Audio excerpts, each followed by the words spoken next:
Hello yogi friends. Today we're going to do just 3 poses that are going to help you, perhaps help you with those terrible night cramps that a lot of people get, and as we age it seems to be more and more common. So this is something that you can do during your day. If you don't need a step stool like this, you could be using a chair, dining room chair or anything like that, as long as you can elevate. So we're going to take, if you have a strap, you're going to take a long loop in your strap. If you don't have a strap, you can use whatever invention you have, a couple belts, some old ties tied together. Those are always fun. And yeah, something that is going to help you.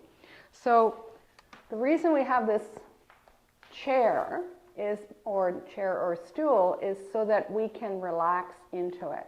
So I'm going to get into the ball of the foot.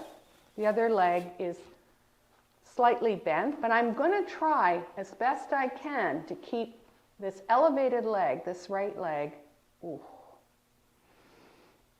straight. I'm really feeling this. So spread your toes. You could do this while you're binging Netflix anytime. You're spreading your toes, pull your right hip back.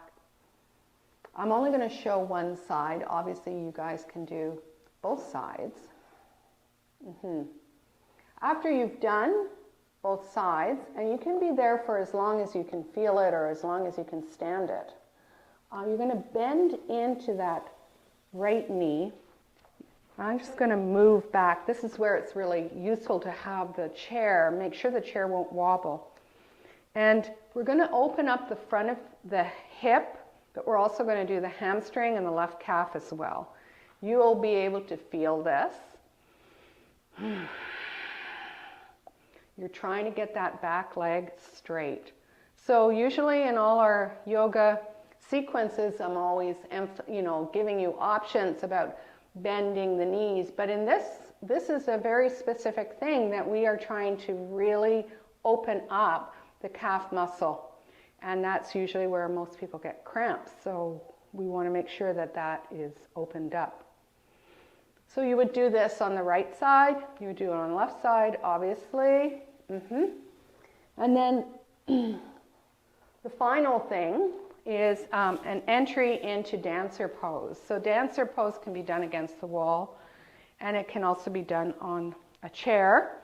And it can be done on your kitchen counter as well, which I find very useful because my hand can be on the counter.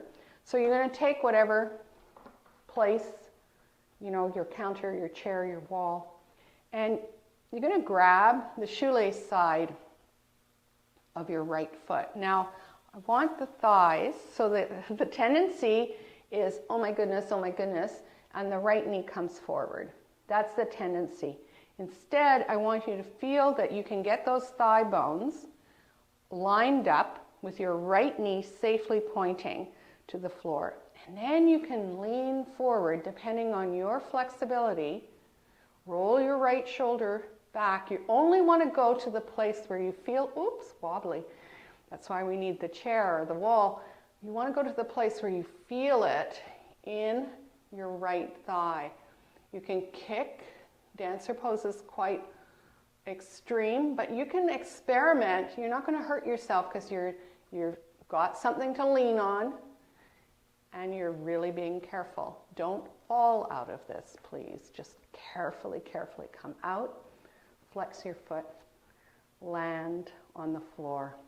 You can incorporate all these things in your day and maybe even in your evening, and you will see big improvements very quickly on all of that we just talked about. Thanks for joining me. Namaste.